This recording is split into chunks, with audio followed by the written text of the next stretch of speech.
아도나이에 대해서 말씀을 드렸습니다. 아도나이. 성경에 아도나이가 처음 기록되어 있는 구절이 창세기 15장 2절이었습니다. 자, 이거 한번 참고해 보세요. 창세기 4장에 가인과 아벨에 대한 이야기가 나옵니다. 14절에 주께서 오늘 이 지면에서 나를 쫓아내시온즉 내가 주의 낯을 배우지 못하리니 내가 땅에서 피하며 유리하는 자가 될지라 무릇 나를 만나는 자마다 나를 죽이겠나이다. 누가 했는 이야기죠? 가인이 했는 이야기죠. 와, 이제 잘하시네. 가인이 했는 이야기입니다. 여기서도 한글 성경에서는 주입니다. 주. 근데 이 주가 아도나이를 썼을까요? 아니죠. 그래서 제가 처음으로 거기서 창세기 15장에 나온다고 말씀을 드렸죠. 권사님 오늘 너무 잘하신다. 자, 요 단어를 뭘로 썼는지 한번 볼게요. 한글은 주입니다. 그러니까 원어가 중요하다는 것을 오늘 말씀을 드리는 거예요. 우리 다 했습니다. 앞에서. 이 주로 기록된 게 주께서 쫓아내시온즉 그냥 요게 깨라 쉬타 정미사로 당신이라는 뜻입니다. 당신. 타가 당신이라는 뜻이에요. 원어 성경에서는 주께서는 단어가 없습니다. 하나님이란 단어도 없습니다. 그냥 당신. 만약에 가인이 하나님을 두려워하고 존중하는 경외하는 대상으로 생각했다면 꾀라시타라는 단어를 안 썼을 겁니다. 아도나이를 썼을 겁니다. 써야 됩니다. 당연히. 근데 그건 안 썼다는 말이죠. 그래서 여기서 나오는 주와 15장에 나오는 여호와, 아도나이 여호와는 차원이 완전히 다르다는 겁니다. 그래서 한글 성경만 보면 이게 똑같아요. 둘 다 주입니다. 차원이 달라요. 이 주는 당신이라는 뜻입니다. 당신. 가인은 지금 범죄하고 나서 하나님께 두려워하는 대상으로 지금 하나님께 말씀을 드리고 있지 않은 상태예요. 당신께서 오늘 이 지면에서 나를 쫓아내시온즉 원망 가득한 표현 알겠습니까? 원망하는 표. 네, 그렇지. 그러니까 원문의 중요성이 여기 있다는 겁니다. 원어상에 둘 다 주가 같은 주가 아니라는 뜻이죠. 우리는 그것을 알고 접근을 해야 된다는 거죠. 그렇게 공부하는 이유가 여기 있다는 거예요. 이 주가 창세기 4장 14절에 나오는 이 주는 그 주가 아니라는 거예요. 당신. 좀 불경스럽지 않습니까? 표현 자체가. 이것만 있는 게 아니에요. 주라는 단어를 안 쓰더라도 창세기 3장 12절에 보면은 이런 구절이 나옵니다. 아담이 이르되 하나님이 주셔서 나와 함께 하신 여자 그가 그 나무 열매를 내게 주므로 내가 먹었나이다. 여기서 하나님이 주로 하는 하나님이 없어요. 하나님이 주셔서 나와 함께 하신이라는 요 단어를 구절을 찾아보면은 나다타 임마디 이렇게 되어 있습니다. 여호와도 없고 엘로힘도 없고 아도나이도 없습니다. 타가 뭐라고요? 당신이라는 뜻입니다. 정미로 그냥 붙었습니다. 당신. 하나님을 두려워하였다면 아담이 이런 표현을 안 썼을 거란 말입니다. 이해하시겠죠? 무슨 말씀인지? 당신이 말 그대로 하면요. 당신이 주셔서 나와 함께 하신 그 여자 하와 그 여자가 그 나무 열매를 내게 줌으로 내가 먹었나이다. 주께서 줌으로 하나님께서 주셨다는 하나님이라는 의미 자체가 없다는 거죠. 단어가. 그러니까 아담의 지금 표현은 어떻습니까? 여기도 불경스럽습니다. 두려워하는 대상으로 하나님을 말씀하지 않고 있습니다. 말하지 않고 있습니다. 그러니까 아도나이가 얼마나 하나님을 두려움의 대상, 존중의 대상으로 표시했는가라는 것을 지금 설명하기 위해서 지금 말씀을 드리는 거예요. 하나님께서 아담에게 과거를 해상시키는 것과 동일하게 본절에서 아담이 하나님께서 자신에게 하와를 주신 과거 사실을 회상하는 겁니다. 자신의 죄를 뉘우치는 것이 아니라 하나님이 죄의 원인인 것처럼 몰아붙이는 겁니다. 의미가 이해하시겠죠, 그죠? 당신께서 내한테 주셔가지고 그 주신 그 여자가 나무 열매를 내게 주므로 내가 먹었습니다. 이런 뜻입니다. 존중하는 하나님이 주셔서 이런 뜻이 아니라는 거죠. 그러니까 의미 자체가 다 다르다는 겁니다. 두 가지 아도나이가 그만큼 중요하다는 겁니다. 아도나이라고 고백할 수 있다는 것은 하나님을 믿음의 대상으로 삼았다는 겁니다. 경외의 대상, 두려움의 대상으로 삼았다는 겁니다. 그래서 이제 두 번째, 나는 자식이 없사오니. 이거는 이렇게 생각할 수도 있습니다. 아까처럼 권사님 말씀하셨는 것처럼 나름대로 불평적인 요소로도 생각할 수 있습니다. 그런데 제가 두 번째 말씀드렸는 것처럼 하나님께서 적자를 말씀하셨는 건지 양자를 말씀하셨는 건지에 대한 어떤 정확한 내용이 없기 때문에 아브라함이 지금 확인 차원에서 하나님께 말씀드렸을 수도 있다라는 의견도 잘못됐다고 보지 않았습니다. 두 가지 다를 하는데 보통 우리가 통상 해석하는 쪽으로 하나님께 지금 불평스럽게 이야기로 이야기할 수도 있다는 것을 염두에 두고 생각하셔도 됩니다. 나는 자식이 없습니다. 왜 아노키?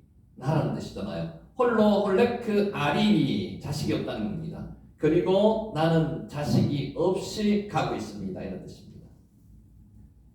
한탄하는 거죠. 어떤 면에서는 그런 뜻으로 해석해도 됩니다. 아브라함은 단 한 명의 자식도 없이 죽어가는 자신의 불행을 가슴 저미게 고백하고 있는 그런 게 통상적인 해석입니다. 상관없습니다. 본문에서 나를 강조하기 위해서 아노키를 썼습니다. 나는 누가 자식이 없다고요? 나는 자식이 없다고요. 나가 누굽니까? 아브라함.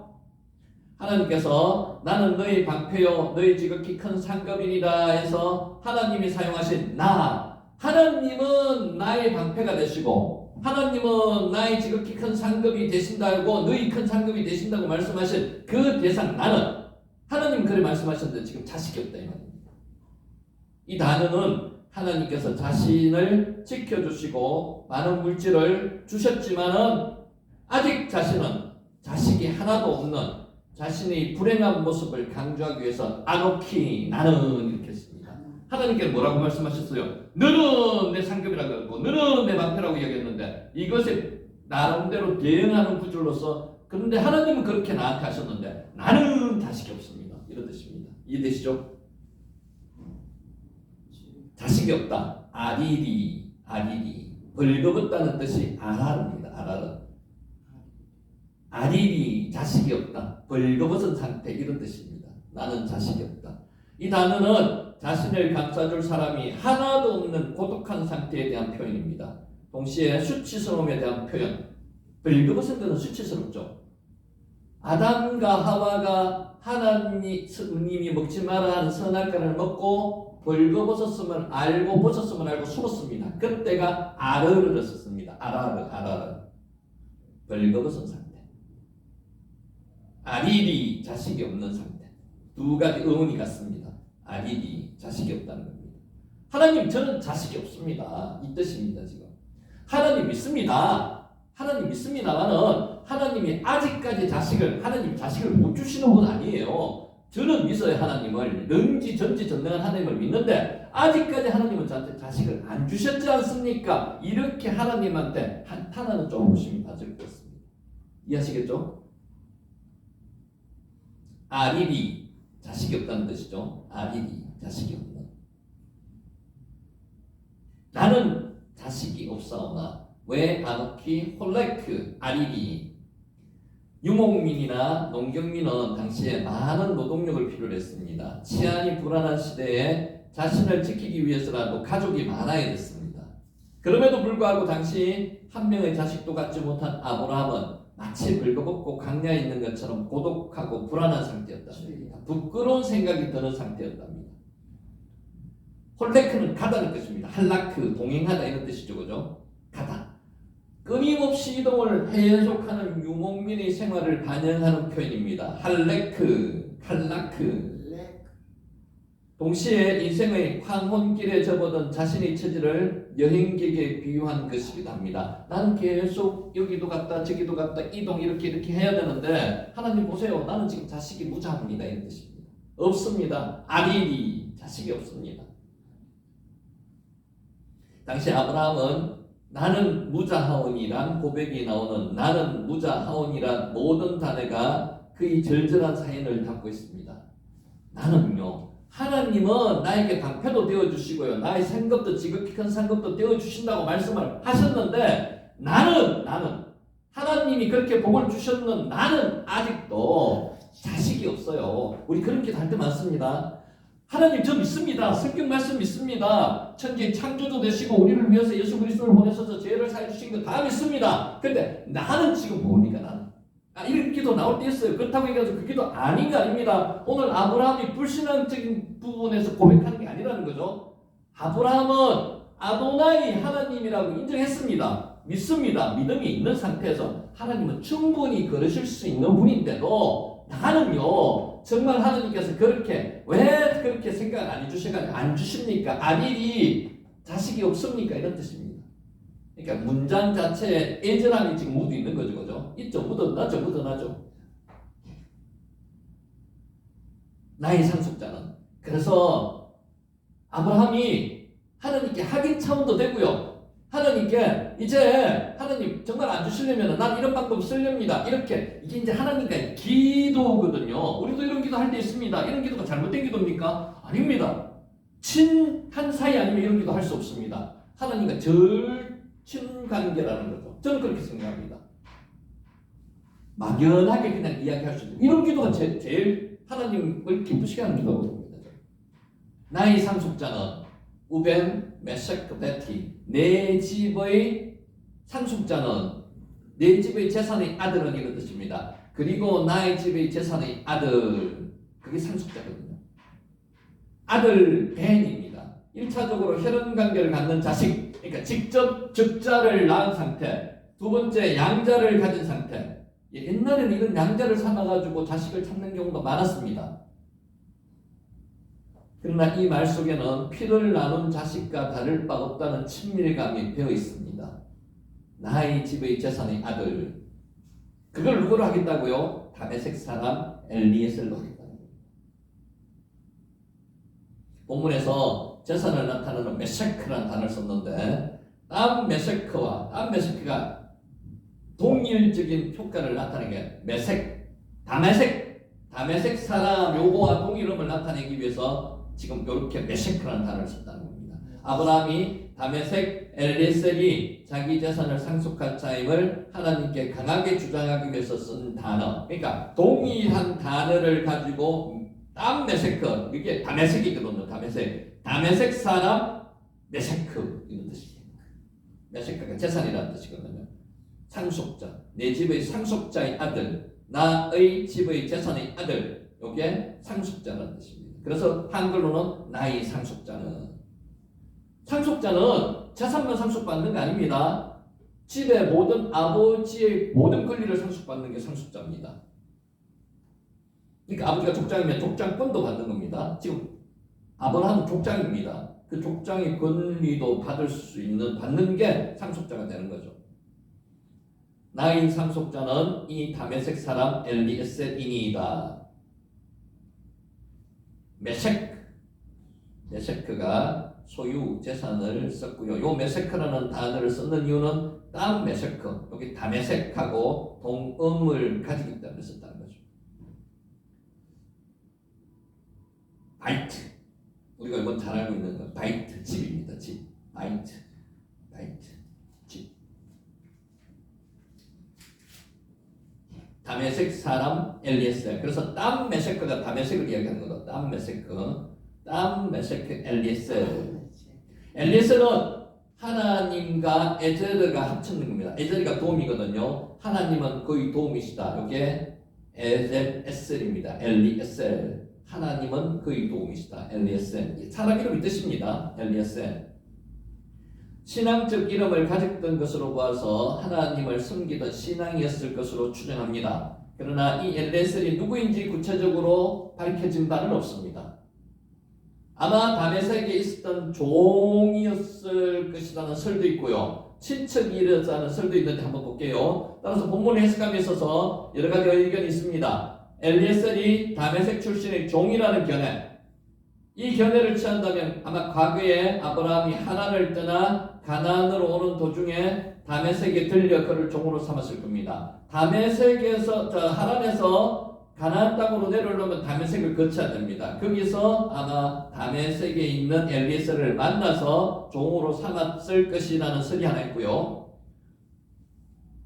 두 번째는 그는 비록 종의 신분이었음에도 불구하고 신실하였습니다. 아브라함 집의 종을 관리하는 청지기였습니다. 나아가 아브라함의 모든 재산을 상속받고 노경의 아브라함을 부양할 위치에 이르렀을 것이라고 추정합니다. 그게 다메섹 사람 엘리에셀이라는 설이고요. 둘째로 엘리에셀은 아브라함의 친족이었을 것이라는 설도 있습니다. 견해입니다. 의견입니다. 다메섹에 살고 있었다는 견해입니다. 이러한 견해는 엘리에셀이 종이었다는 직접적인 언급이 성경에 없을 뿐 아니라 종이 자산을 상속받는 기보다는 친족이 상속받는 것이 자연스럽기 때문에 제기된 견해입니다. 그렇다면 아마 엘리에셀은 당시 아브라함 가까이 살고 있던 롯보다도 더 가까운 사이였으므로 상속자로 지명됐을 것인데 이럴 가능성은 별로 없다는 거죠. 그래서 우리가 통상적으로 어떻게 생각하는가 하면은 다메섹에서 만났던, 다메섹에 있었던 종, 다메섹에서 종으로 삼았던 사람, 그 사람을 엘리에셀로 보통 생각을 합니다. 중요한 사항은 아닙니다. 두 가지 견해는 모두 나름대로 타당성이 있으나 아까 제가 말씀드린 다메섹에서 만났던 종, 다메섹 사람 종으로 삼았던 사람, 그 사람에 대한 견해가 더 일반적이다. 자, 넘어갑니다. 3절 내려갑니다. 중요합니다. 아브라함이 또 이르되 주께서, 주라고 뭐라 그랬죠? 주께서 아도나이 내게 씨를 주지 아니하셨으니 내 집에서 길린 자가 내 상속자가 될 것이다. 이것도 한탄점을 보시면 됩니다. 좀 하나님께 섭섭함이 좀 묻어나는 거. 기도할 때 아까 또 말씀드렸듯이 이런 기도할 수 있습니다. 하나님의 뜻과 내 뜻이 다를 때 무조건 예예라고 하는 것보다 이런 기도 할 수도 있습니다. 내 상황에 맞춰서. 잘못됐다고 저는 보지 않습니다. 주께서 내게 씨를 주지 아니하셨으니 한글 성경에서는 이 번역이 생략되었습니다. 성경의 어느 성경에서는 보라는 뜻이 있습니다. 헨이라는 뜻이거든요. 보라, 감탄사입니다. 헨이 나오는데 이 뒤에 나오는 구와 절을 강조하는 감탄사입니다. 보라! 우리 인사할 때 그렇게 한 번씩 했죠. 그죠? 헨, 보라 이런 인사 한번 했습니다. 보라, 감탄사입니다. 헨. 지금 한글 성경에는 번역이 안 되어 있습니다. 보라, 상황을 반전시키는 단어라고 보시면 됩니다.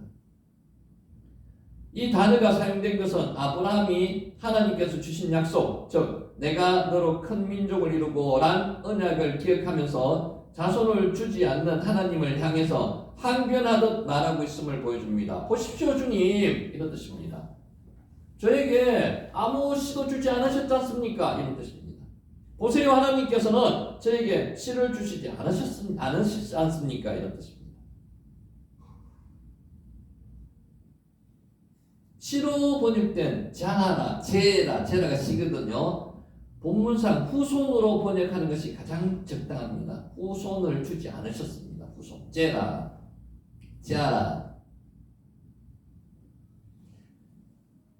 창세기 3장 15절에 자라가 처음 등장합니다. 단수형으로 됐습니다. 복수, 원래 씨는 복수형으로 써야 되거든요. 근데 성경 여기에 나오는 자라는 단수입니다. 항상 단수입니다. 단수형으로 된 집합명사로만 사용되는 특이함을 가지고 있습니다. 이러한 일관된 표현은 오직 한 후손만을 위해서 이스라엘을 당신의 백성으로 만들려는 하나님의 오묘한 섭리가 숨겨져 있습니다. 이 한 후손이 누구라고요? 단수가 예수 그리스도. 이 제라는 항상 예수 그리스도를 이야기합니다. 창세기 3장 15절 여자의 후손 제라도 예수 그리스도를 이야기합니다. 본문은 다른 이로서는 절대 구원을 얻을 수 없다는 구속사의 진리를 확정하는 구절입니다. 본문은 예수 그리스도만을 통해서 인류를 구원하시려는 하나님의 계획을 예시적으로 보여주는 겁니다. 지금 우리가 누구에 대한 이야기를 계속하고 있는 겁니까? 제라, 여자의 후손, 제라에 대한 이야기를 하고 있는 겁니다. 북방 4개국 연합군과 남방 5개국 연합군의 전쟁 이야기하는 거 아닙니다.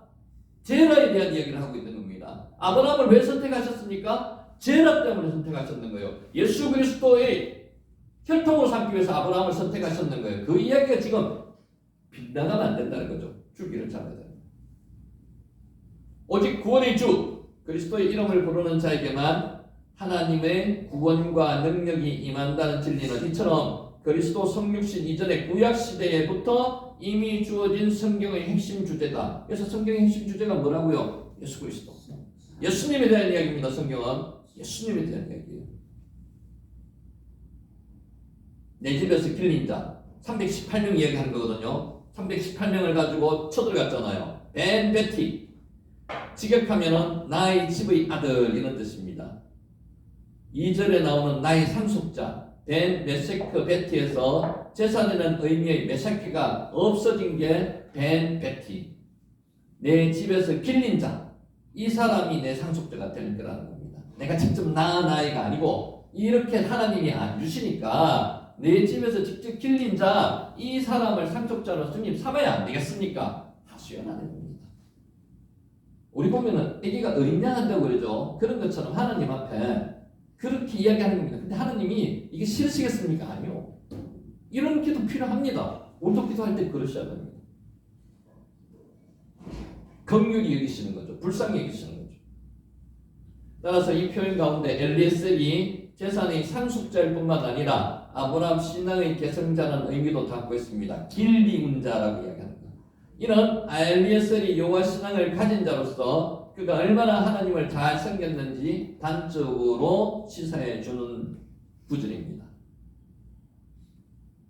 이러한 독실한 신앙심 때문에 아브라함은 엘리에셀을 비록 친자식은 아니라 할지라도 신앙 가문의 후계자로 생각하고 실제로 하나님이 그러라고 하면은 그랬을 겁니다. 근데 하나님의 뜻은 그게 아니었잖아요. 성경의 주제가 뭐라고요? 예수님에 대한 이야기입니다. 그러니까 예수님이 이 씨로 제라에서 태어나야 되기 때문에 이 계통에서 태어나야 되는 혈통에서 이 엘리에셀은 그 친자로 삼으면 안 된다고 지금 말씀하신 겁니다. 요레시 오티, 요레시는 취하다, 보존하다는 뜻입니다. 야라시에서 나왔습니다. 나를 취하는 자가 될 것이다. 내 상속자가 될 것이다. 아브라함을 취하는 자가 될 것이다. 누가? 엘리에셀이. 지금 아버지 하나님한테 엘리에셀이 지금 이렇게 해도 될까요? 라는 부분도 하나 생각할 수도 있고요. 아니면은 하소연하는 겁니다. 하나님이 안 주시니까 얘밖에 없지 않습니까? 얘라도 할 겁니다. 이런 뜻입니다. 나를 취하게 하는 자가 될지라. 이는 당시 상속자는 단순히 재산뿐만 아니라 가문과 관련된 모든 권리를 이어받는 절대 지위를 지켰기 때문에 나를 취하는 자가 돼. 내 모든 권리를 취하는 자 누가 되는 거다고요? 아브라함은 지금 엘리에셀을 이야기합니다. 엘리에셀. 당시 아브라함은 자산의 혈통을 통해서 후계자가 태어나는 자신의 후계자 혈통을 통해서 후계자가 태어나는 것이 불가능하다고 생각했습니다. 하나님을 절대 믿었습니다. 하나님을 못 믿는 게 아닌데 하나님을 믿었는데도 이제 그때도 인간적인 생각도 나오는 거죠. 내가 지금 몸이 늙어가고 있습니다. 지금 85세 때 이스마엘을 하갈로 통해서 만들었기 때문에 지금 85세 이전의 나이라고 보시면 됩니다. 그렇게 나은 나이는 아닌데도 지금 본인은 자꾸 이제 조급해지기 때문에 말씀을 하는 거죠. 자신이 신뢰하는 자를 택하여 모든 권리를 양도하려는 계획을 가졌고 이것은 하나님께 물어보는 형식이 될 수도 있고 한탄하는 형식이 될 수도 있습니다. 아마 두 가지 다가 될 수도 있습니다. 그러니까 성경을 나중에 한번 읽으실 때 그렇게 묵상을 한번 해보세요. 야라시 취하는 뜻입니다. 취하다. 상속자로 취하다.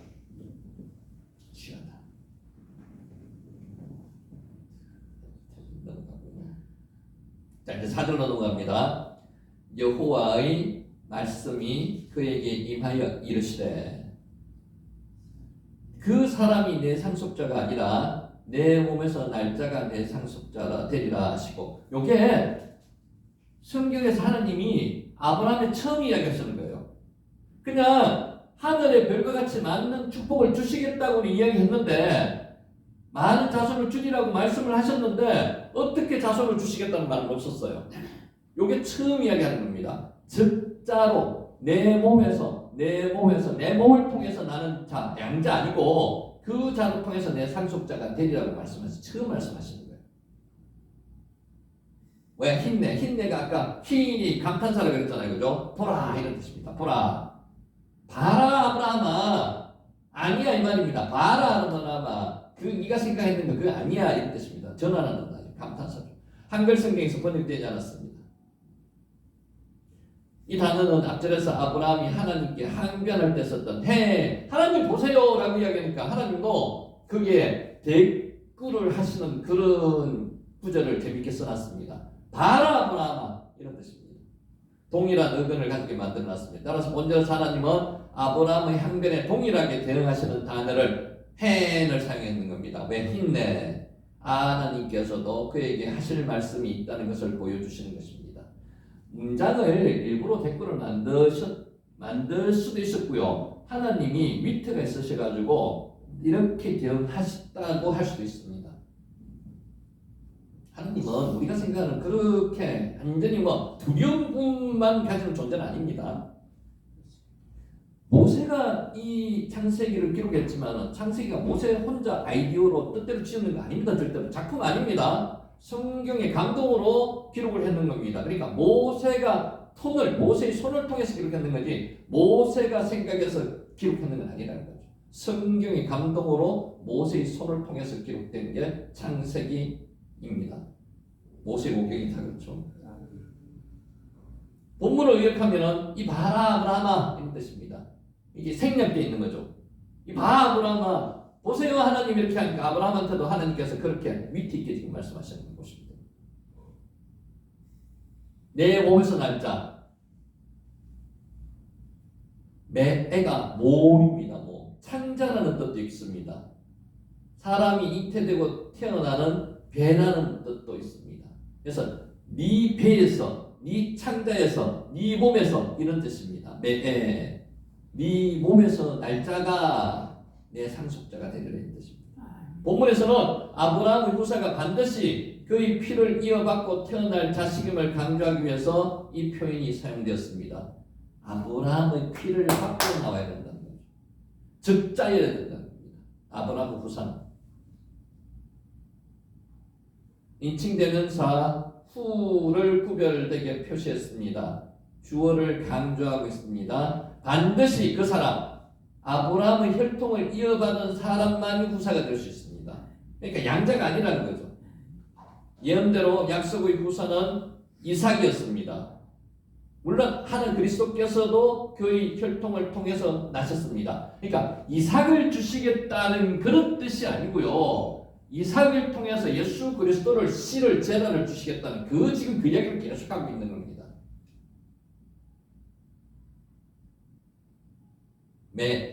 아까 뭐라고 했죠? 몸, 창자, 배. 네 몸을 통해서 나는 자가 네 상속자가 될 것이다. 네 몸, 이 창자. 후는 그런 뜻입니다. 자, 5절 넘어갈게요. 그를 이끌고 밖으로 나가 이르시되 하늘을 우러러 무별을 셀 수 있나 보라. 또 그에게 이르시되 내 자손이 이와 같으리라. 지금 하나님께서 우리처럼 이렇게 나타나서 1대1로 이렇게 하는 상태로 생각하시면 안 되고요. 환상 속에 지금 계속 이어져 가고 있는 겁니다. 환상 속에 나타나셔가지고 지금 이야기가 1절에 나오는 그대로 지금 계속 가고 있는 거예요. 그를 밖으로 이끌고 밖으로 나가 이르시되 밖으로 나갔습니다. 밖으로 나갔다는 건 이제 밤이었다는 겁니다. 그죠? 밤이었으니까 밖으로 나서 별을 볼 수 있는 거죠. 이끌고 밖으로 나가 이르시되 환상 중에 뺨마하되 아까 환상 중이라고 그랬죠. 현실 세상에 있는 그 상태가 아니고 기이한 현상을 하나님께서 현상과 다른 세상에서 지금 만나고 계신 겁니다. 얼마나 실제적인 면모를 가지고 있는지를 본문에 보여주고 있습니다. 밖으로 나가다, 야차가 나가다는 뜻입니다. 야차.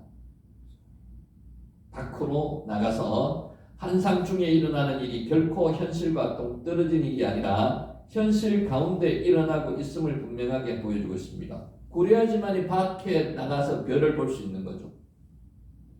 그럼에도 불구하고 와요메로 아마르가 말씀하셨다는 거거든요. 하나님의 형상을 숨기고 하나님의 계시만을 환상 중에 드러내시는 하나님의 모습을 보입니다. 하나님이 지금 형상에 나타나셨습니까? 아니요. 형상은 나타난다고 뭐가 지금 계속 말씀만으로 계속 이야기하고 있는 거예요. 밖으로 나가게 하는 것도 말씀으로 나가게 하는 겁니다. 말씀. 하나님 형상은 안 나타나시는 거예요.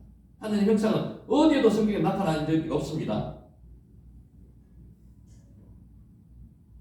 하나님께서 영으로 존재하시기 때문에 그렇습니다. 인간에게는 말씀의 계시가 하나님의 모습을 충분히 인식하게 만드는 수단임을 분명히 하신 겁니다.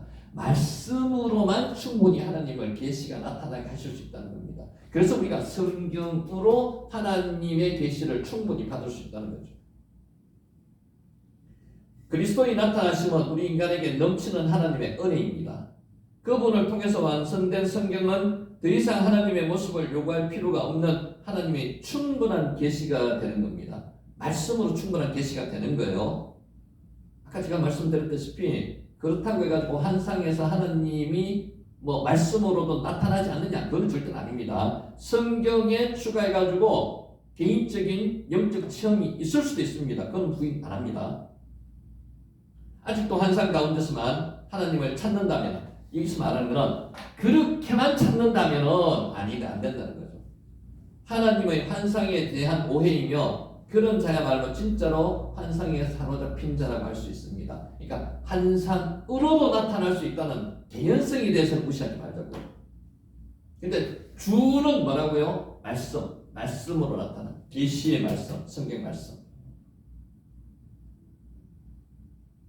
코카빔 별들입니다. 코카브가 별이라는 뜻이거든요. 별, 많은 별들, 그 별들이라는 뜻입니다. 별, 코카빔. 복수용으로 쓰이는 것은 별이 하나 두 개가 아니라는 겁니다. 많다는 것입니다. 아브라함의 자손의 수요가 인간의 능력으로는 도저히 셀 수 없을 만큼 자손이 많아진다는 것입니다. 그러나 성경에서 별은 뛰어난 능력을 가지며 찬란한 업적을 남긴 사람을 가리킬 때도 사용되었으므로 별이 의미하는 것은 두 가지 의미입니다. 별들 복수로 사용해 많다는 뜻도 있고요. 또 하나 별이 찬란한 업적을 남긴다는 그런 뜻으로 볼 수도 있습니다. 찬란한 후손이 많다는 거죠. 그런 후손이 많이 나타난다는 겁니다. 아까 제라는 계속 단수로 씁니다. 코카빔 별들은 복수로 썼습니다. 제라는 계속 단수입니다. 예수 그리스도를 표시하는 제라는 단수입니다. 따라서 본문은 아브라함의 혈통을 이어받을 자들이 많을 뿐더러 찬란한 업적을 남길 자들 역시 많음을 암시하고 있습니다. 이해하시겠죠? 별은 두 가지 의미입니다. 숫자가 많다는 의미도 있고 찬란한 업적을 남긴다는 그런 뜻도 있을 수 있습니다. 하나님의 축복을 받는 아브라함은 후손의 수요가 단순히 많은데 그치는 것이 아니고요. 성경에 나오는 수많은 미인들을 통해서 확인되듯이 별처럼 빛나고 우러러 볼 만한 많은 자손을 남겼습니다. 실제로 그렇게 많이 남겼습니다. 근데 그 많은 자손이 중요한 게 아니고 찬란한 업적을 남긴 자손이 중요한 게 아니고 지금 성경에서 말씀하시고자 하는 그것은 제라에 대해서 말씀하시는 거예요. 예수 그리스도에 대해서 말씀하시는 거예요. 코카브가 뭐라고 그랬죠? 별, 코카브. 지난번에도 제가 말씀을 드렸는데 우리가 히브리어를 이렇게 한 번씩 이야기를 하고 이렇게 되뇌일 때도 있고 이렇게 하는 작업을 하는 이유는 이게 외우자고 하는 거라 하면 굉장히 힘듭니다. 그냥 눈으로 익혀가지고 이 단어가 문장 안에서 어떤 뜻을 가지는지, 그러니까 아까 처음 봤을 때 주라는 뜻이 한글 안에서 쓰였으면 한글로만 쓰여지면 그거에 대한 정확한 의미를 알 수 없습니다. 근데 원어로 보면은 주가 당신이 될 수가 있고요. 주가 아도나이, 하나님을 뜻하는 주가 될 수도 있다는 겁니다. 그렇게 그걸 잘 구분하셔야 된다는 거죠. 그래서 원어가 중요하다는 겁니다. 자, 왜 아브라함은 두려워하고 있을까? 우리 잘 알았습니다. 아브라함이 두려워한 이유 정리 한번 할게요. 창세기 15장 1절에서 5절까지. 아브라함은 이런저런 일들을 통해서 하나님의 전능하심과 보호하심을 경험했습니다. 하나님의 은혜로 믿음이 성장해 가고 있습니다. 믿음이 많이 성장했습니다. 아브라함은 여전히 두렵습니다. 그런데 아브라함이 여전히 두렵습니다. 자기 힘으로 전쟁을 한 게 아니기 때문에, 자기한테 자식이 없기 때문에, 롯도 떠났기 때문에 두려워하고 있습니다. 메시지 성경으로 15장 1절을 한번 읽어볼게요. 이 모든 일이 있은 뒤에 하나님의 말씀이 환상 가운데 아브라함에게 임했다. 아브라함아, 두려워하지 말라. 중요합니다. 나는 내 방패다. 내가 받을 상이 매우 크다. 왜 아브라함은 두려워하고 있었을까? 요거에 대해서 지금 이야기합니다. 하나님은 아브라함을 지키시고 보호하시는 방패십니다. 요 방패, 요거 잘 그려놨는데, 요 방패가 요스 말하는 방패입니다. 방패. 마겐 그렇죠. 마겐 아까 큰 방패 말고 호신용 방패 마겐. 그러니 아브라함은 두려워할 이유가 없습니다. 하나님이 내 방패신데, 하나님이 내 상급인데 두려워할 필요가 없다는 거죠. 오늘 여러분에게 하시는 말씀입니다. 두려워하지 마십시오. 하나님이 내 방패시고요, 나의 상급이시기 때문에. 하나님은 아브라함에게 받을 상이 많다고 말씀하셨습니다. 아브라함이 받을 상은 자식입니다. 그러면 하나님이 그에게 자식을 여러 번 약속하셨음에도 불구하고 자식이 생기지 않습니다. 그래서 아브라함은 두렵다. 겉으로 나타난 이유 중에 두 가지 중에 하나였습니다. 적을 북방 4개국 연합군을 침범하고 나서 전멸하고 나서 거기에 대한 두려움, 자식이 없음에 대한 두려움. 결국 하나님은 아브라함에게 자식을 주셨습니다. 지금 주시지 않는 이유는 아직 때가 되지 않았기 때문입니다. 하나님 언제까지 기다리신다고요? 하나님 우리가 기도하면 금방 주십니까? 내 때에 주시는 건 아니에요. 하나님의 때에 주시는 거예요. 카이로스로 그랬죠. 카이로스. 하나님의 때. 그래서 우리가 기도하면 응답은 되는데 지체 없이 꼭 지체 없이 바로 응답되는 게 아니라는 거죠. 어떻게? 반드시 응답됩니다. 반드시 응답되는데 그 때와 시에 대해서는 하나님의 시간에 맞춰서 응답되는 거예요. 때가 되면 주십니다. 카이로스. 그래서 하나님은 두려워하지 말라고 말씀하십니다. 여기서 때가 언제 때예요? 아브라함의 인간의 능력으로 자식을 만든다는 그런 생각을 버리는데, 그게 언제라고? 100세 때. 하나님이 자식을 만들었다. 이 이상은 아브라함 개인적인 인간의 능력으로 만든 게 아니라 하나님이 주신 자식이다. 그 때를 기다린 거예요. 그때가 100세 때였어요. 하나님이 주실 때를 알지 못하는 사람은 두렵습니다. 두렵죠? 기다림도 두려움입니다. 아무 일도 생기지 않을 것 같아 두렵습니다. 창세기 12장 15장 2절 3절 아브라함이 이르되 주 여호와여, 아까 뭐라 그랬죠? 아도나이 여호와 무엇을 내게 주시려 하나이까? 나는 자식이 없사오니 나의 상속자는 이 다메섹 사람 엘리에셀이니이다. 한탄으로 볼 수도 있고요, 하나님께 확인을 받고 싶은 그런 뜻으로도 볼 수도 있다고 말씀드렸습니다. 아브라함은 하나님을 비난하며 원망하고 있다고도 생각할 수가 있고요, 아까처럼 확인 차원에서 말씀할 수도 있습니다. 약속을 지키지 않는, 자신에게 자식을 주시지 않고는 하나님에 대한 투정과 항변의 소리입니다. 저는 투정의 소리라고 보시면 더 맞을 것 같아요. 그런데 하나님은 아브라함을 책망하거나 비난하지 않으십니다. 하나님은 오히려 믿음이 없는 아브라함에 대해서 인내하십니다. 아브라함을 설득하시면서 믿음을 주시려고 애를 씁니다. 이렇게 볼 수도 있고요, 아까처럼 아도나이라고 고백했는 부분이 있기 때문에 믿음은 있는데 왜 지금 안 주십니까? 라고 하는, 그렇게 하나님이 투정하는 그런 부분으로 볼 수도 있습니다. 15절 4절 5절 여호와의 말씀이 그에게 임하여 이르시되 그 사람이 내 상속자가 아니라 내 몸에서 매에 날짜가 내 상속자가 되리라 하시고 그를 이끌고 밖으로 나가 이르시되 하늘을 울어 무뼈를 셀 수 있나 보라. 또 그에게 이르시되 내 자손이 이와 같으리라. 하나님은 아브라함을 밖으로 데리고 나오셨습니다. 하늘의 별을 보여주시며 말씀하십니다. 하늘을 우러러 무뼈를 셀 수 있나 보라. 내 자손이 이와 같으리라. 하나님이 아브라함에게 믿음을 주시려고 애를 쓰고 계십니다. 믿음은 있는데도 나름대로 또 다른 어떤 하나님의 섭리를 알려주시는 겁니다. 믿음은 나의 노력으로 생기는 게 아닙니다. 여러분, 믿음이 여러분 노력으로 생기는 게 절대로 아닙니다. 믿음은 뭐라고요? 선물입니다. 하나님의 선물입니다. 하나님이 일하심으로 우리에게 주시는 하나님의 은혜의 선물입니다. 하나님은 우리가 믿을 수 있도록, 우리가 믿음의 사람이 될 수 있도록 우리를 위해 누가 힘써서요? 우리가 힘쓰는 게 아니고 하나님이 힘써서요. 아브라함을 믿음을 갖도록 아브라함이 힘쓰는 게 아닙니다. 아브라함을 믿음을 갖도록 하나님이 힘쓰는 거예요. 그래서 이 말씀, 성경에 지금 예수 그리스도의 탄생에 대해서 지금 기록하고 있는데 하나님께서 섭리하시고 하나님께서 이끌어 가시는 거지 아브라함이 노력을 해가지고 되는 건 아니라는 거예요. 자, 이제 마지막 정리하겠습니다.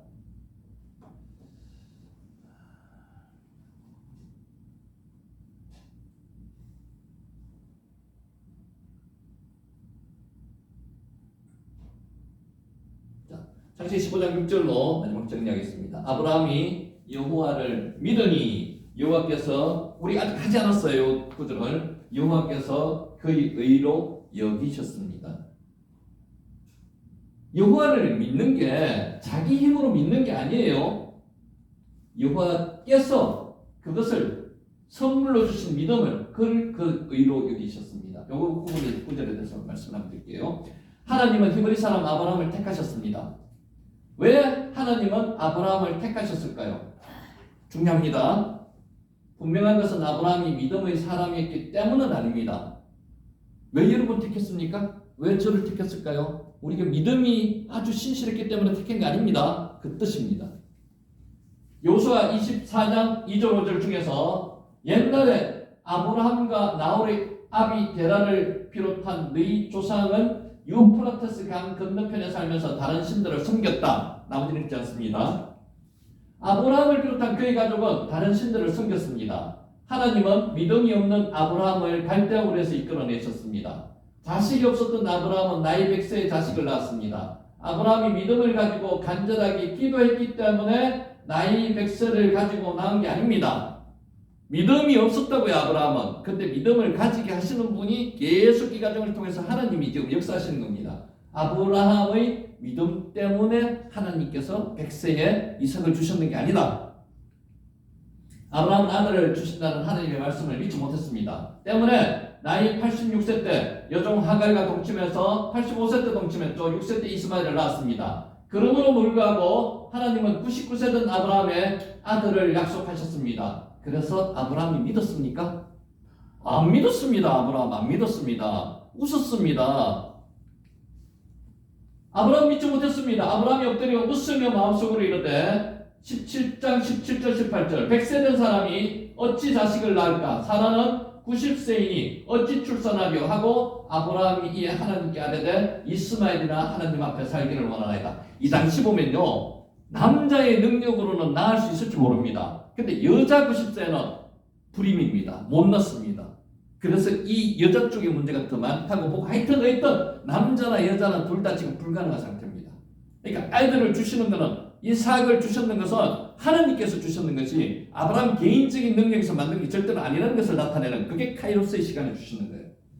그러나 하나님은 나이가 100세 되어 자식을 낳을 수 없는 아브라함에게 이삭을 주셨습니다. 아브라함이 믿지 않았는데도 택하여 주셨고 아브라함이 믿지 못함에도 불구하고 이삭을 주셨습니다. 믿음은 하나님이 주시는 은혜의 선물입니다. 다시 한번 반복했습니다. 하나님은 믿음이 없는 아브라함에게 믿음을 주시고 믿음의 수준도 만들어 주셨습니다. 하나님이 아브라함에게 믿음을 주시기 위해서 뭐 하셨다고요? 애쓰셨습니다. 지금 여러분과 저에게 믿음을 주시기 위해서 이렇게 지금 애쓰고 계신 게 하나님이세요. 우리가 믿음을 가지고 있는 게 절대 아니라는 거예요. 아브라함은 다른 신을 섬겼습니다. 누가 아브라함을 이끌어내었습니까? 하나님. 정답은 하나님입니다. 누가 가나안 땅을 두루 다니겠습니까? 하나님. 누가 자손과 이삭을 주셨습니까? 하나님. 누가 이삭에게 야곱과 에서를 주셨는가? 누가 에서에게 세 살에 주셨는가? 누가 모세와 아론을 보내셨는가? 누가 이집트에 재앙을 내리셨는가? 하나님. 하나님. 하나님. 누가 이스라엘 백성을 가나안으로 인도하셨는가? 하나님. 누가 오늘 여러분 이 자리에 모이게 만드셨습니까? 하나님. 믿음은 나의 노력이 아닌 하나님의 노력입니다. 그러면 하나님이 그렇게 애를 쓰시면서 아브라함에게 주시고자 하신, 더 나아가 우리에게 주시고자 하는 믿음은 어떤 믿음인가? 그걸 한번 보자는 거죠.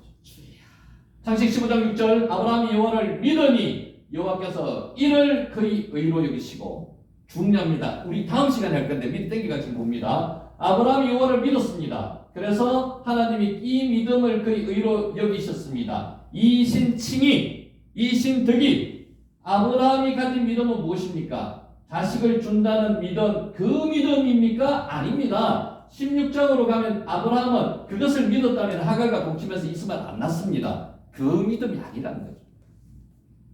아브라함이 여호와를 믿으니 여호와께서 이를 그의 의로 여기셨다는 이 말, 아브라함이 하나님을 믿어드리니 너무 기뻐서 아브라함을 좋게 여기셨습니다. 의롭게 여기셨다는 뜻이 아닙니다. 좋게 여기시지. 사람은 의롭지 않습니다. 의로운 분은 하나님 한 분밖에 안 계세요. 의롭다고 인정해 주시는 겁니다. 좋게 여기시는 겁니다. 왜 하나님은 아브라함을 택하셨을까요? 아브라함에게 복을 주시려고, 자식을 주시려고 택했습니까? 아닙니다. 왜 하나님이 모든 민족이 아브라함 때문에 복을 받을 것이라고 말씀하셨을 겁니까? 뭐 때문일까요? 미리 정답 다 이야기했습니다. 성경은 예수 그리스도에 대한 이야기입니다. 답은 예수님 때문에. 내가 너로 여자와 원수가 되게 하고, 창세기 3장 15절을 읽습니다. 내 후손도 여자의 후손과 원수가 되게 하리니 여자의 후손은 내 머리를 상하게 할 것이요 너는 그의 발꿈치를 상하게 할 것이니라. 여자의 후손이 누굽니까? 예수 그리스도. 성경은 사람을 구원하시는 하나님의 이야기를 적어놓은 겁니다. 하나님은 사람을 구원하시기 위해서 여자의 후손을 약속하셨습니다. 여자의 후손이 누구십니까? 예수 그리스도. 성경의 주인공은 아브라함도 다윗도 아니고 예수 그리스도입니다. 아멘. 예수 그리스도를 통해서 세상을 구원하시는 하나님의 이야기로 성경을 읽고 이해해야 됩니다. 창세기 34장의 이야기가 전쟁 이야기가 아니에요. 그죠? 하나님은 아브라함에게 자손을 언급하실 때 자손이라는 들이라는 복수가 아니었습니다. 자손이라는 단수, 제라 단수를 썼습니다. 이유가 무엇인가? 갈라디아서 3장 16절, 이 약속들은 아브라함과 그 자손에게 말씀하신 것인데 여럿을 가리켜 그 자손들이라 하지 않으셨습니다. 자손은 오직 한 사람을 가리켜 자손이라고 하셨으니 곧 예수 그리스도입니다. 아멘. 하나님이 아브라함에게 약속하신 자손은 누구라고요? 이삭이 아닙니다. 인간을 구원하시기 위해서 이 세상에 오시는 예수 그리스도입니다. 하나님은 아브라함에게 내가 아들을 못 낳으니 아들을 주겠다고 말씀하신 것이 아닙니다. 너를 통해서 세상을 구원하는 여자의 후손 예수 그리스도가 태어나게 하겠다는 그 말씀을 하시는 겁니다. 창세기 15장 4절 5절 우리 했습니다. 여호와의 말씀이 그에게 임하여 이르시되 그 사람이 내 상속자가 아니라 내 몸에서, 매라고 그랬죠. 내 몸에서 날짜가 내 상속자가 되리라 하시고 그를 이끌고 밖으로 나가시어 이르시되 하늘을 우르르 묵별을 셀 수 있나 보라. 또 그에게 이르시되 내 자손이 이와 같으리라. 내 몸에서 날짜, 내 자손은 실질적으로 누구를 말씀하시는가 하면 아브라함 가문을 통해 오시는 예수 그리스도를 말씀하십니다. 아브라함이 믿게 된 것은 단순히 자식을 주겠다고 하는 하나님의 약속이 아니라 자신을 통해 오는 여자의 후손 예수 그리스도를 믿는 믿음입니다. 아브라함은 그것을 이야기했습니다. 알았습니다. 아브라함은 이삭을 주는 것에 대해서 믿음을 가지는 게 아니고요. 아브라함을 통해서 후에 예수 그리스도가 오리라는 그 믿음을 믿었는 거예요. 요한복음 4장 56절 이 구절에 대한 부분이 난해한 부분입니다. 잘 이해하셔야 됩니다. 너희 조상 아브라함은 나의 때를 볼 것을 즐거워하다가, 나의 때가 누굽니까? 예수님의 때 볼 것을 즐거워하다가 보고 기뻐했느냐. 이 구절이 무엇을 이야기하는가? 이걸 이야기하는 겁니다. 예수님 당시 사람들이 이해할 수 없는 말씀이었습니다. 하나님은 예수 그리스도를 믿는 믿음을 아브라함에게 주셨습니다. 그 믿음 때문에 아브라함은 의롭게 되었습니다. 하나님이 우리에게 주고자 하는 것이 바로 이 믿음입니다. 예수 그리스도를 후손으로 주겠다는 이 믿음. 예수 그리스도를 믿는 믿음이 우리를 의롭게 하고 그 믿음이 우리를 구원하십니다. 예수 그리스도를 믿는 믿음, 이 믿음은 하나님이 주시는 선물입니다. 그 믿음이 우리한테 주시는 선물이에요. 창세기 15장 7절 또 그에게 이르시되 나는 이 땅을 내게 주어 소유로 삼게 하려고 너를 갈대아인을 우리에서 이끌어낸 여호와니라. 신앙은 복에 대한 이야기가 아닙니다. 하나님이 아브라함에게 자손을 말씀하실 때 그것은 예수 그리스도를 의미하고 있습니다. 하나님의 결을 들어 예수 그리스도로 말미암아 구원받은 사람들을 말하고 있는 겁니다. 단순하게 아브라함의 자손들이 많게 된다는 그 뜻이 아니고요. 예수 그리스도를 통해서 구원받은 사람들이 묵별과 같이 많아진다는 것입니다. 가나안 땅은 하나님의 나라를 상징하고 있습니다. 구원을 얻을 자의 기업을 상징합니다. 하나님은 가나안 땅을 주시려고 하나님 나라를 주시려고 우리를 택하셨습니다. 우리에게 믿음을 주신 이유 가나안 땅에 들어가기 위해서 택하셨습니다. 가나안 땅이 어디라고요? 하나님의 나라를 얘기하는 겁니다. 하나님은 택하셨기 때문에 끝까지 책임지십니다. 여러분을 택하셨기 때문에 끝까지 책임지십니다. 걱정 안 하셔도 됩니다. 방패와 상급이라고 말씀하셨잖아요. 택한 자에게 하나님의 나라를 주고자 하시는 하나님의 목적은 반드시 이루어집니다. 그 때가 곧이라는 반응은 없습니다. 그건 없습니다. 하나님의 때에 하나님께서 선택하신 사람은 반드시 구원을 받습니다. 하나님의 나라에 속한 사람이 되게 하시고 하나님 나라에 합당한 사람이 되게 하십니다. 하나님은 우리가 완전하게 구원을 받을 수 있도록 간섭하시고 변화시키시고 새롭게 하십니다. 우리에게 성령을 보내주시는 이유가 이것 때문입니다. 우리 안에 거하시는 이유가 이것 때문입니다. 하나님은 지금도 우리를 위해서 일하고 계십니다. 우리를 위해서 일하고 계십니다. 창세기 15장 8절 그가 이르되 주 여호와여 내가 이 땅을 소유로 받을 것을 무엇으로 알리까? 아브라함은 증거를 요구하고 있습니다. 표적. 하나님은 아브라함에게 증거 요구에 대해서 은혜를 주시며 그에게 믿음을 주시려고 노력하십니다. 창세기 15장 9절 11절 여호와께서 그에게 이르시되 나를 위하여 3년 된 암염소와 3년 된 암소와 3년 된 암염소와 3년 된 숫양과 산비둘기와 젖비둘기 새끼를 가져올지니라. 아브라함이 그 모든 것을 가져다가 그 중간을 쪼개고 그 쪼갠 것을 마주 대하여 놓고 그 새는 쪼개지 아니하였으며 솔개가 그 사체 위에 내릴 때는 아브라함이 쫓았더라.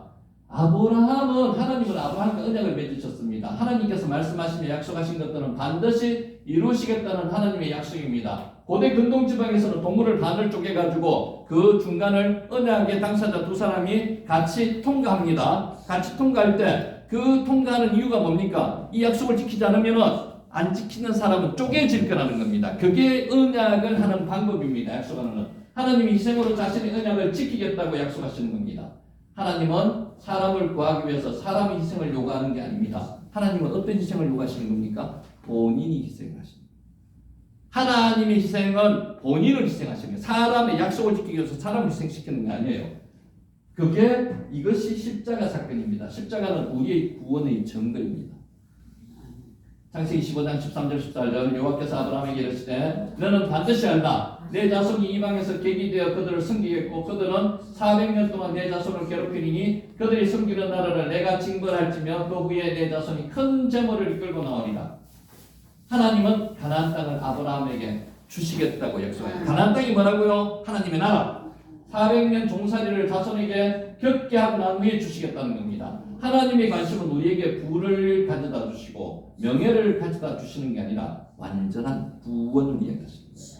하나님을 택하신 사람에게 하나님의 나라를 주고자 하십니다. 그래서 이집트와 광야에서 종으로 다루십니다. 하나님의 믿음을 주시고 의롭게 하실 뿐만 아니라 광야에서 충분히 다루신다, 훈련하신다. 우리 지금 훈련하고 있는 겁니다. 하나님께 광야에서 훈련하듯이 이스라엘민들이 우리 지금 훈련하고 있는 겁니다. 400년을 다루시고 40년을 충분히 완전하게 다루십니다. 옛사람은 죽고 새사람이 되게 하십니다. 구원에 합당한 사람, 성령의 열매를 맺는 사람, 예수님 닮은 사람이 될 수 있도록 주님께서 우리를 지금 다스리고 있는 겁니다. 훈련하시고 계신 겁니다. 창세기 10장 1절 3절 여호와께서 아브라함에게 이르시되 너는 너희 고향과 친척과 아버지의 집을 떠나 내가 네게 보여줄 땅으로 가라. 내가 너를 큰 민족을 이루고 내게 복을 주어 내 이름을 창대케 하리라. 너는 복이 될지라. 너를 축복하는 자에게는 내가 복을 내리고 너를 저주하는 자에게는 내가 저주하리라. 땅의 모든 족속이 너로 말미암아 복을 얻을 것이리라 하시니라. 어떻게 땅의 모든 족속이 아브라함을 통해서 복을 얻을 수 있을까요? 아브라함을 통해서 오시는 예수 그리스도로 말미암아. 예수 그리스도로 말미암아. 하나님이 아브라함에게 말씀하신 복이 히브리어로 바라크. 이건 알죠? 이제 바라크. 복입니다. 복. 무릎을 꿇는다는 뜻도 있습니다. 바라크가. 누가 무릎을 꿇어야 복을 받습니까? 실제로는 내가 무릎을 꿇어야 복을 받는 거예요. 그죠? 그런데 아브라함이 무릎을 꿇어서 복을 받는 것이 아닙니다. 하나님이 사람의 구원을 위해서 무릎을 꿇으셨습니다. 그게 뭡니까? 십자가 사건입니다. 하나님이 우리 구원을 위해서 찢기셨습니다. 우리 구원을 위해서 두동강이 나셨는 거예요. 그게 십자가 사건이라는 거예요. 십자가는 하나님의 낮아짐, 자기 비움, 자기 죽음에 대한 상징입니다. 그 십자가로 말미암아 사람은 구원을 받았습니다. 십자가로 말미암아 지금도 구원을 받으면서 믿음의 진보를 하고 있는 겁니다. 우리의 구원을 이야기하고 있는 겁니다. 우리를 택하신 주님은 지금도 우리를 위해 일하고 계십니다. 믿습니까? 아멘. 우리를 하나님 나라의 백성답게 만들기 위해서 지금도 애쓰시고 계신 겁니다. 지금도 우리를 훈련하고 계시는 겁니다. 지금 사순절 기간입니다. 우리에게 예수 그리스도에 대한 믿음을 주고자 하시는 주님을 묵상하시기 바랍니다. 십자가를 바라보면서 하나님의 낮아짐, 자기 병, 자기 죽음을 묵상하며 우리도 주님 닮은 사람이 되기를 소원하면서 오늘 강의를 마치겠습니다. 아멘.